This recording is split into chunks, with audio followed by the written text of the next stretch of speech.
वंदे मातरम बच्चों, कक्षा 12वीं, विषय हिंदी ऐच्छिक, पुस्तक अंतरा भाग 2, गद्य खंड, पाठ प्रेम घन की छाया स्मृति। लेखक का नाम आचार्य रामचंद्र शुक्ल। प्रिय विद्यार्थियों, आज की कक्षा में हम अपनी पुस्तक के गद्य खंड को आरंभ करने जा रहे हैं। हिंदी साहित्य में गद्य की बात करने पर भारतेंदु जी का नाम उल्लेखनीय रूप से हमारे समक्ष आता है, क्योंकि हिंदी साहित्य लेखन में गद्य विधा का आरंभ आधुनिक काल के प्रथम चरण भारतेंदु युग से ही माना जाता है। गद्य लेखकों में रामचंद्र शुक्ल जी का नाम सर्वोपरि साहित्यकारों में गिना जाता है। उनके द्वारा रचित प्रस्तुत पाठ संस्मरणात्मक शैली में लिखा गया निबंध है, जिसमें उन्होंने बद्री नारायण चौधरी प्रेमघन जी के व्यक्तित्व से जुड़ी अपनी बाल स्मृतियों का वर्णन किया है। प्रेमघन जी भारतेंदु मंडल के प्रमुख साहित्यकारों में गिने जाते हैं। पाठ में एक तरफ लेखक ने अपने पारिवारिक परिवेश व सामाजिक परिवेश का वर्णन किया है, साथ ही लेखक के मन पर उसके परिवेश का क्या प्रभाव पड़ता है उसे भी वर्णित करने का प्रयास किया है। प्रस्तुत पाठ इस बात का प्रत्यक्ष उदाहरण प्रस्तुत करता है कि लेखक के युग और वर्तमान युग के बच्चों की सोच, विचारधारा और चिंतन शैली में कितना परिवर्तन आ चुका है।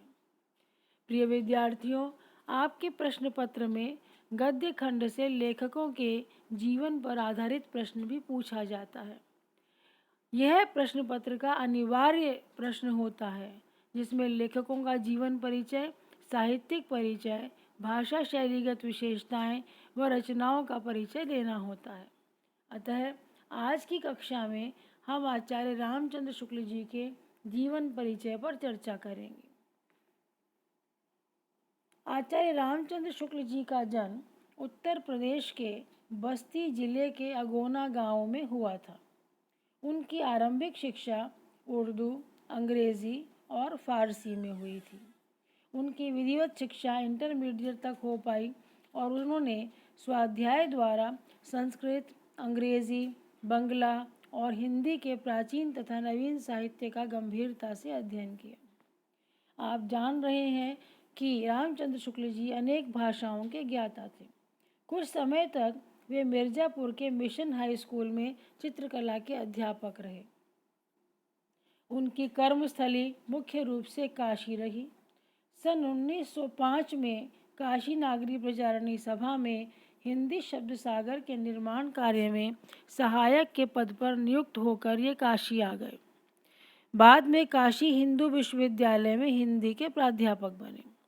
बाबू श्याम सुंदर दास के अवकाश ग्रहण करने के बाद वे हिंदी विभाग के अध्यक्ष पर कार्य करते रहे और इसी पद पर कार्य करते हुए यहीं उनका निधन हुआ।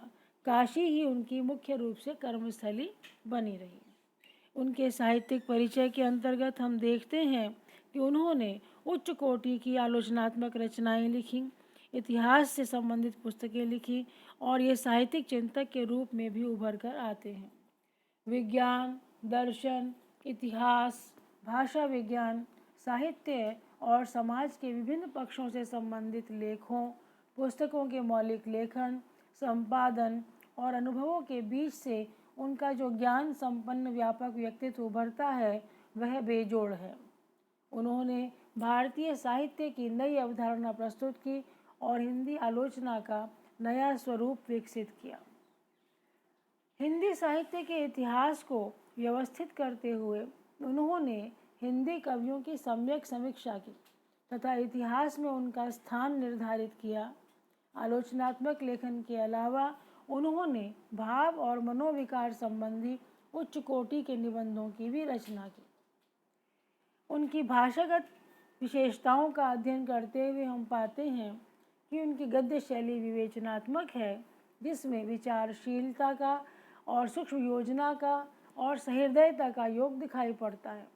विवेचनात्मक शैली, विचारशीलता और सहृदयता को देखते हुए हम ये पाते हैं कि व्यंग्य और विनोद भी उनकी शैली में जीवंतता लाता है। उनके लेखन में विचारों की दृढ़ता, निर्भीकता और आत्मविश्वास की एकता मिलती है। शुक्ल जी का शब्द चयन और शब्द संयोजन व्यापक है। तत्सम शब्दों से लेकर प्रचलित उर्दू शब्द तक के प्रयोग दिखाई देते हैं। अत्यंत सारगर्भित भाषा है। विचार प्रधानता इनकी प्रमुख विशेषता है। चित्रात्मक वाक्य रचना भी उनकी गद्य शैली की एक बहुत बड़ी विशेषता मानी जाती है। इनके वर्णन को पढ़ते हुए हमें सजीव चित्र हमारी आंखों के आगे उपस्थित होता हुआ दिखाई पड़ता है। उनकी प्रसिद्ध रचनाएं हैं हिंदी साहित्य का इतिहास, गोस्वामी तुलसीदास, सूरदास, चिंतामणि, चार खंड और रस मीमांसा, जायसी ग्रंथावली एवं ग्रवर गीत सार का संपादन। उनकी इन्हीं पुस्तकों के मुखपृष्ठ आप पटल पर देख रहे हैं। अब बच्चों, आपके समक्ष मैंने उनके जीवन परिचय को संक्षेप में आपके समक्ष प्रस्तुत किया है, जिसमें उनकी जीवनी में जीवन, शिक्षा और उनके द्वारा लिखी गई साहित्यिक रचनाएं और उनकी साहित्यिक विशेषताओं का वर्णन किया गया है। उनकी भाषा शैलीगत विशेषताओं पर भी प्रकाश डाला गया है। परीक्षा में इसी क्रम में यह प्रश्न पूछा जाता है। कृपया अपनी पुस्तिका में इस जीवनी को लिखें और जिस शीर्षक के अंतर्गत जो सामग्री आपको प्रदान की गई है उसी के अनुसार इसे लिखने का व याद करने का प्रयास करें। धन्यवाद।